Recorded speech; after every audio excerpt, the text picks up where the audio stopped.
But that's part of the journey, bro. In my opinion, one of my characteristics, for example, if you were talking about investing, I invested myself in learning to do many things. From there, I could learn which investment was the right one. Oh, it turns out the right one was making a podcast like this. Oh, it turns out the right one was buying a camera like this.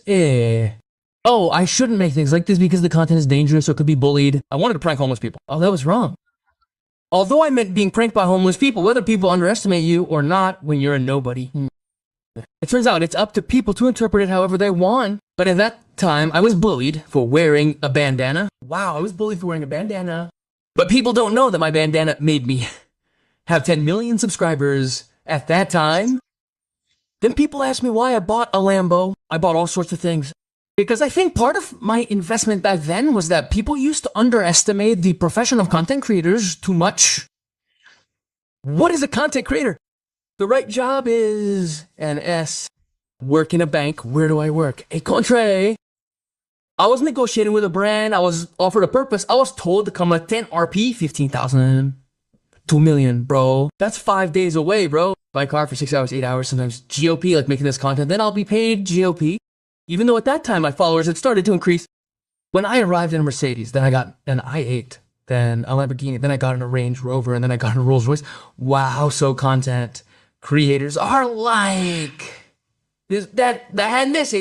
Wow, everyone immediately wanted to be content creators. What's every little kid's dream? To be a YouTuber. To be a YouTuber. So I made it so that when I negotiated with brands, the brands valued us. Bro, please allow me to have a budget of 2-3 billion. Wow, that was immediately different. Okay. Negotiation. Well, I rarely tell people that. Sometimes we have to prove it first so that people understand that content creators are this big, bro. The audience could be this big at that time. Especially back then, vloggers rarely brought cameras because people were crazy. But then, bro, please allow me to tap in at a place like that, bro. Well, that's what I sometimes don't understand. Maybe Indonesians are mostly arrogant. This is because this phenomenon doesn't happen abroad. Because abroad, people already know that content creators are actually just personal media companies, medias. Personal media brands like Oprah Winfrey have been around since the days of G, making hundreds of millions of dollars to billions of dollars. So abroad, it's been an industry for a long time. Indonesia is always late and arrogant. Usually people feel they've been criticized first.